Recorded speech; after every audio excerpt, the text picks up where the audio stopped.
आज हम बात करेंगे अगर किसी यंग व्यक्ति को 20 साल या 25 साल की एज से पहले अगर किसी को ब्लड प्रेशर का प्रॉब्लम हो जाए तो उसके लिए क्या स्पेसिफिक इश्यूज आते हैं, क्या क्या चीज़ों का उस पर ध्यान रखने की ज़रूरत है, क्या हर एक व्यक्ति को मेडिसिन स्टार्ट करने की ज़रूरत है, और अगर मेडिसिन स्टार्ट कर भी रहे तो और क्या क्या चीज़ों का ध्यान रखने की ज़रूरत है, आज हम उस बारे में डिस्कशन करेंगे।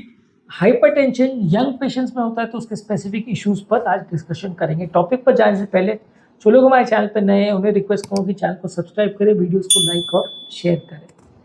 हाइपरटेंशन यूजली यंग पेशेंट में कम देखने को मिलता है। ज़्यादातर हाइपरटेंशन मिडिल एज और अडल्ट एज की बीमारी 30-35 साल की आयु के बाद ही ज़्यादातर देखने को मिलती है।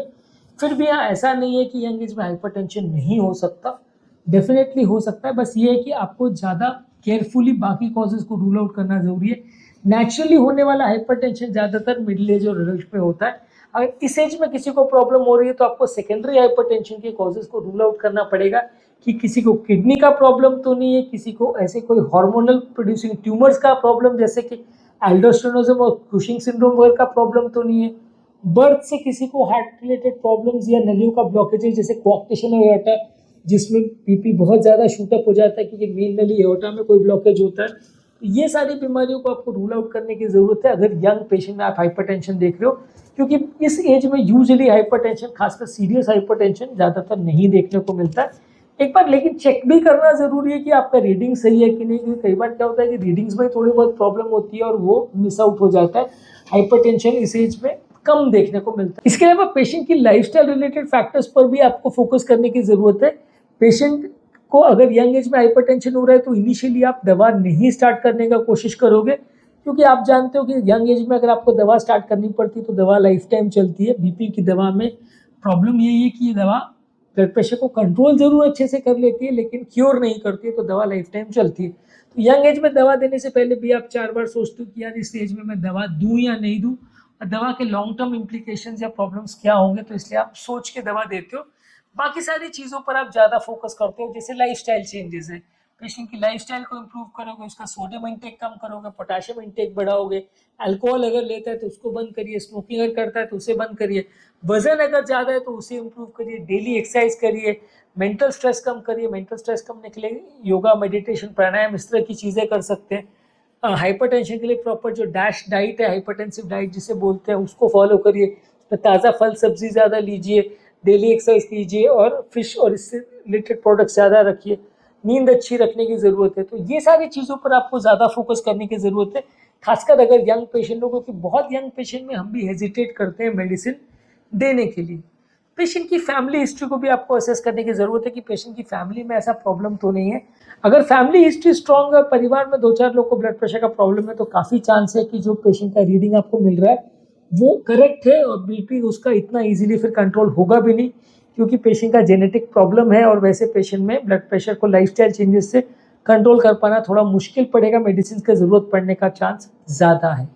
इसके अलावा यंग पेशेंट में आजकल बहुत ज़्यादा स्ट्रेस देखा जा रहा है, मेंटल स्ट्रेस बहुत ज़्यादा है, किसी को एजुकेशन से रिलेटेड, जॉब से रिलेटेड, लाइफस्टाइल से रिलेटेड, स्पाउस से रिलेशन को रिलेटेड, लव अफेयर्स या फैमिली रिलेटेड मैटर्स पर, सोशल इश्यूज पर भी टेंशन होती है लोगों को। आजकल ये सारे इश्यूज की वजह से भी थोड़ा लोगों को ब्लड प्रेशर यंग एज में ज़्यादा होने लगा है। तो मेंटल स्ट्रेस को अगर आप कम करेंगे तो उससे भी ब्लड प्रेशर बेटर होगा। मेंटल हेल्थ को आप कंट्रोल करेंगे, पेशेंट को प्रॉपर साइकेट्रिक ट्रीटमेंट देंगे, एंग्जाइटी और स्ट्रेस को कम करेंगे, तो उससे भी ब्लड प्रेशर कंट्रोल करने में मदद मिलेगी और पेशेंट को मेडिसिन की ज़रूरत कंपेरेटिवली थोड़ा कम पड़ेगी। वजन अगर किसी पेशेंट का ज़्यादा है तो काफ़ी एग्रेसिवली आपको उसको फॉलो करना है, क्योंकि वजन ज़्यादा होने से लोगों को blood pressure, diabetes, heart attack ये सब प्रॉब्लम ज़्यादा होती है, मेटाबॉलिक सिंड्रोम ज़्यादा होता है। वजन ज़्यादा वाले पेशेंट्स को इंसुलिन रेजिस्टेंस भी ज़्यादा देखने को मिलता है।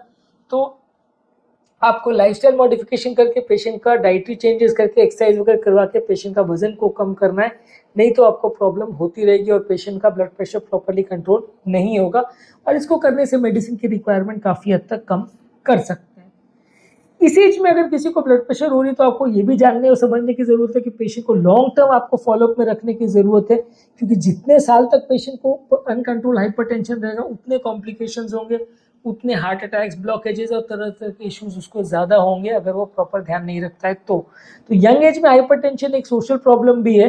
50 साल के 60 साल में किसी को हाइपरटेंशन चालू होता है तो आपको पता है कि यार उसको ब्लॉकेजेस या ये सब प्रॉब्लम बहुत ज़्यादा नहीं आएगा, क्योंकि ऑलरेडी उसकी एज हो गई है, 10-15 साल 20 साल में जितना प्रॉब्लम्स होना होगा वो हो जाएगा। यंग एज में है, मतलब वो 50-60 साल तक अगर हाइपरटेंसिव अगर रहने वाला है तो फ्यूचर में होने वाली प्रॉब्लम्स के चांसेस और होने वाले इश्यूज तरह तरह के काफ़ी ज़्यादा होंगे। तो आपको ज़्यादा अग्रेसिवली उसको फॉलो करना पड़ेगा, ज़्यादा परस्यू करना पड़ेगा। लाइफस्टाइल चेंजेस पे भी प्रॉपरली मेंटेन कर रहा है कि नहीं, उस पर विशेष ध्यान देने की ज़रूरत है। लाइफ टाइम उसको मेंटेन करना पड़ेगा। तो इसका मतलब वो डॉक्टर के लिए और फैमिली के लिए भी एक थोड़ा सा हेडेक या बर्डन है कि आपको लंबे समय तक उस पर ध्यान देना पड़ेगा, ज़िंदगी भर ध्यान देना पड़ेगा।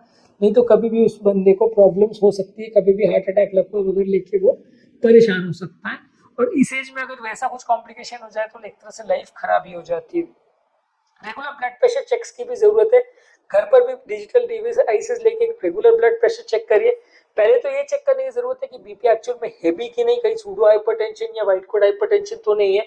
कि कई बार क्या है, हॉस्पिटल में जाके घबराहट की वजह से या किसी पेन या किसी स्टिमुलस की वजह से बीपी सडनली बढ़ जाता है। तो वैसे लोगों में दवाओं की जरूरत नहीं पड़ती है। इनफैक्ट वैसे लोग को आप दवा दोगे तो फायदा होने के बदले नुकसान ही होता है। तो वो सब चीज़ों को आपको रूल आउट करने की ज़रूरत है। इसको रूल आउट करने के लिए आप एम्बुलेटरी ब्लड प्रेशर मॉनिटरिंग कर सकते हो। हमने already ambulatory blood pressure monitoring और वाइट कोड हाइपरटेंशन दोनों ही टॉपिक्स पर वीडियो किया, जो कि आप मेरे चैनल पर चेकआउट कर सकते हैं। अगर किसी को एक्चुअल में ब्लड प्रेशर का आपको डाउट लग रहा है कि एक्चुअल में है या नहीं, बहुत ज़्यादा ब्लड प्रेशर आ रहा है और घबराहट वगैरह का सिम्टम ज़्यादा है, तो वाइट कोड हाइपरटेंशन को रूल आउट करिए, और वो रूल आउट हो उसके बाद ही दवा स्टार्ट करिए। रेगुलर पेशेंट का ब्लड प्रेशर चेक करिए। क्लिनिक्स में मे भी महीने में 1-2 बार, घर पर में भी हफ्ते में 1-2 बार ब्लड प्रेशर चेक करते रहिए, देखने के लिए कि ब्लड प्रेशर कितना रह रहा है और मेडिसिन से रिस्पॉन्स आ रहा है कि नहीं। यंग पेशेंट में कई बार प्रेगनेंसी रिलेटेड हाइपरटेंशन भी होता है यंग फीमेल्स में, कि प्रेगनेंसी के दौरान और प्रेगनेंसी के बाद भी परसिस्ट करता है हाइपरटेंशन। तो इसको भी रूल आउट करना और मेंटेन करना जरूरी है, क्योंकि कई बार प्रेगनेंसी के साथ हुआ हाइपरटेंशन लाइफ टाइम परेशान करता है। जान के लिए भी खतरा हो सकता है, बच्चे के लिए भी खतरा हो सकता है। तो यंग पेशेंट में हाइपरटेंशन अगर प्रेगनेंसी के दौरान हो तो एक बड़ा इशू होता है। हमने ऑलरेडी प्रेगनेंसी रिलेटेड हाइपरटेंशन पे एक अलग वीडियो किया है, जो कि आप हमारे चैनल पर देख सकते हैं। इस बारे में पेशेंट को अवेयरनेस या एजुकेशन करना जरूरी है, क्योंकि इस एज में अगर ब्लड प्रेशर हो रहा है तो पेशेंट की प्रॉपर एजुकेशन हाइपरटेंशन के बारे में, हाइपरटेंशन की कॉम्प्लिकेशन के बारे में, हाइपरटेंशन की सीरियसनेस, सिम्टम्स, सब चीज़ के बारे में अवेयरनेस होना जरूरी है। क्योंकि ज़्यादातर पेशेंट्स को कुछ पता नहीं रहता हाइपरटेंशन रिलेटेड क्या है क्या नहीं, किस तरह के कॉम्प्लिकेशन हो सकते हैं। लोग इग्नोर करते हैं, प्रॉपर ट्रीटमेंट नहीं करते और बाद में परेशानियां होती है। तो अगर आपको सब चीज़ें प्रॉपरली पता रहेंगी तो आप उसको प्रॉपरली मैनेज कर पाओगे, और लॉन्ग टर्म पेशेंट को प्रॉब्लम होने का चांस कम रहेगा अगर वो एजुकेटेड है और प्रॉपरली अपना ध्यान रख पा रहा है। तो इसमें डॉक्टर और पेशेंट दोनों का एक कोलैबोरेटिव अप्रोच होना चाहिए, जिसमें फैमिली मेंबर्स भी इन्वॉल्व होने चाहिए। सबको मिलके ही ध्यान रखना है। पेशेंट का खाने पीने का ध्यान, लाइफस्टाइल का ध्यान, उसकी बीमारी का ध्यान, उसकी मेडिसिन का ध्यान, सब चीज़ सबको मिलके करना है। अकेला पेशेंट के लिए सब कुछ मैनेज करना मुश्किल है।